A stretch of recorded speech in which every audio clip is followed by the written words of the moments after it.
Hey guys, welcome back to the vlog. Today I want to tackle a highly requested how-to video. A lot of you guys over the summer season when I'm doing lots of braids have asked me how I do my braids. So today I wanted to tackle with you guys how to do my favorite kind of braids. I can do a lot of different style braids. However, my favorite braid to do is a sew-in button braid. I like to go with a very traditional dressage style, even at events. So I am gonna get Z-Man out today, and before I take him for a hack, I figured I would show you guys how I do my sew-in braids. Are you looking for cookies? And you don't have no cookies. You also looking for cookies? I has no cookies. We have been jokingly calling the shed row barn crib row because all the cribbers are back here. Oh, turtle, you're taking a nap. Taking a nap. This is a newer horse that my friend got. I don't know if I've introduced him. His name is Turtle. Hey, buddy. Are you ready for your modeling debut? What do you think?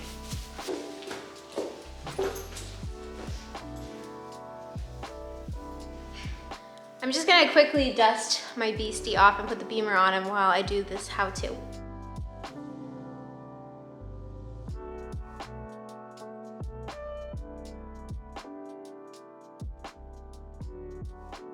Okay, before we jump in today, really quick, I wanted to kind of go over what I'm gonna be using today. So first off, I have some waxed thread from Spot On Braiding. This is my go-to sew-in braid stuff. This stuff is great. I don't actually use bands at the bottom of my braids, so you'll see how I do that. I have a little comb with me and some scissors, a pull through if I need it, and then a handy dandy large needle. I also always keep some clips. I have different kinds here when I braid to kind of separate the hair, so you'll see those. At some point I may go over banded braids and yarn braids, but this is the kind of braid that I am doing 95% of the time at this point, so I thought this was a good place to start. Okay, to start today, I already sectioned off the first piece. I used the comb and then a little bit extra, I would say like a comb's length and a third when I'm braiding. That's kind of just to help me decide, sometimes a comb and a half, depending on the horse's neck. I apologize in advance if this is super wiggly, and I'm gonna try to not scream into the microphone. So to be completely honest, I like to braid manes when they're wet, right after I give the horse a bath. My horse is relatively dirty today. It's already pretty wintry here. The horses are already in their medium rugs, and I just barely dusted him off today, so he's not quite clean, but it's too cold to give him a bath. I start by either using, this is some Spot On Braiding wax, or if the mane is wet, I really love Quick Braid. That product as well is really great. I will kind of wax or quick braid both, the bottom and the top. Now I have already pre-cut a section of waxed thread to use today. It's probably like a whole full arm's length long.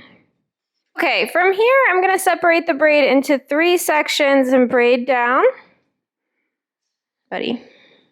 Holding the braid pretty tight as I go.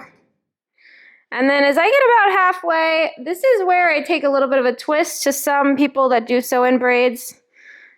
Of course, my horse is spooking at something. I actually sew in the waxed thread rather than band at the end, which is something you do when you braid with yarn. So I'm gonna add in the waxed thread now.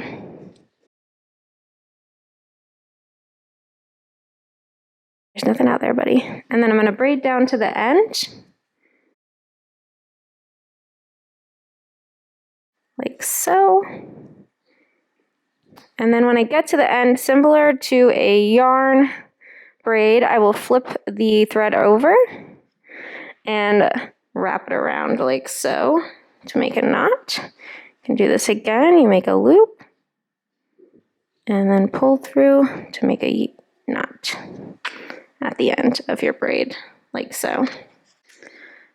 Okay, so I'm going to show you guys that one more time. I sectioned off a slightly wider piece of his mane. So this area of his mane is pretty thin. So this is a smaller braid. I'm going to try to make this one a little bit bigger just so you guys can see the difference based off of how much mane you use. So again, hi, you're okay. You're not itchy. So itchy getting braided. You are not the best patient, huh? Okay. So again, waxed it down, separating into 3 sections. Height. Now is not a good time, buddy. I'm going to braid this nice and tight. Now, if you want a little bit of a traditional braid here at the top, you might keep the very top a little loose, like so, and then make it tighter as you braid down. This is going to give it that little bit of scalloped look at the top. He's going to make it looser for me. Then I braid in that waxed thread there. So you'll see I just add it in as I go and braid it into the braid nice and tight. No more shaking, buddy. He doesn't like when the string touches his neck. Nope. And then at the end, when I get to the end, some people like to use a rubber band here so you can kind of tuck up the little pieces at the end. I hold the braid, I take both strands, flip it over so you make a loop over top, and pull it through nice and tight. And then I'll do that 2 times with the waxed thread. Again, this is just how I do things. So this one is a little bit thicker than this one here, as you can see. And you can kind of just pull up the top a little bit. Okay, so I find that the hardest part of this first step for people is just braiding really tightly. If you can braid tighter the better. It's just going to hold better. So the next part is when you're actually going to use your needle. You're going to take this needle. I try to find the longer piece of thread, waxed thread. Pull that through like this. Now this is why I don't care that there's little pieces of hair sticking out the end. I am going to actually put my needle through the bottom of the braid. Ooh, hi buddy. I just realized that the angle may stink. I'm going to put my needle through the bottom of the braid with that piece of thread, and then I'm actually going to thread it up through the top of the braid. Hopefully you guys can see that. Like that.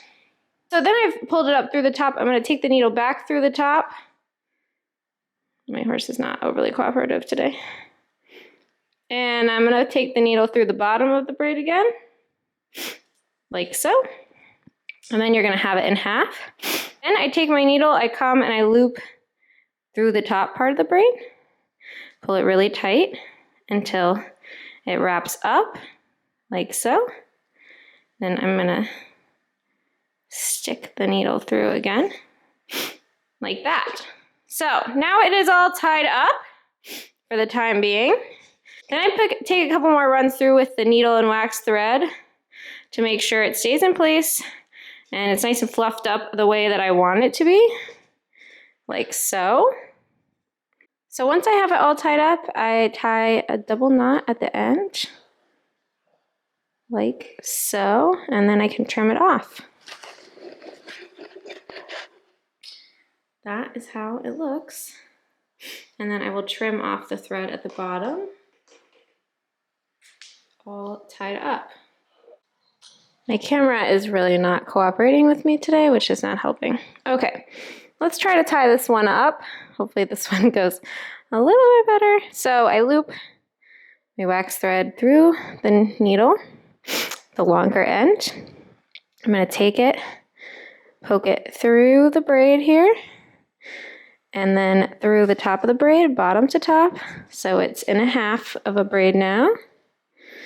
Then I'm gonna go back through top to bottom, like so. Then I'm gonna loop up and go through the top of the braid like so, so that I make it in half again. Now I'm gonna pull it tight carefully and go back up through. Should be getting nice and wrapped up there. Now I take the needle with the wax thread and I do a couple more runs to make sure my braid stays in tight, like so. Make sure I come out the bottom.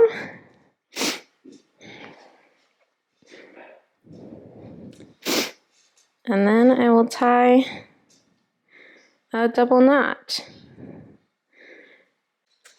Hopefully this camera angle is better for you guys than it is for me. Once I have double knotted this, I can cut this.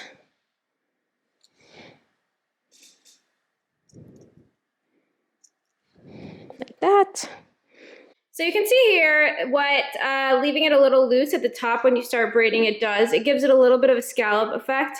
If I pull it tight, it lays really flat, which is not necessarily a bad look, but this just adds a little pizzazz. This is more traditional dressage look with a little bit of scallop to the top. But those are the two braids all nicely tied together. I tend to add a little bit of fluff at the top like this one, just so it looks cute. I had to get back to work, so I'm kind of wrapping this vlog up on the back of a horse.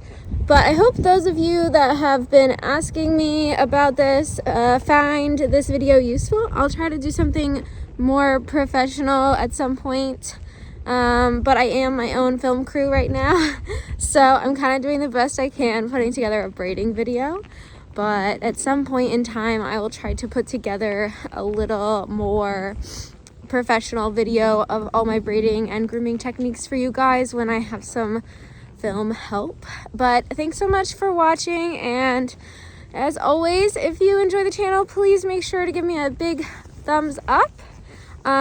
Subscribe to my channel, and I love to hear from you guys in the comments, and I'll see you guys soon.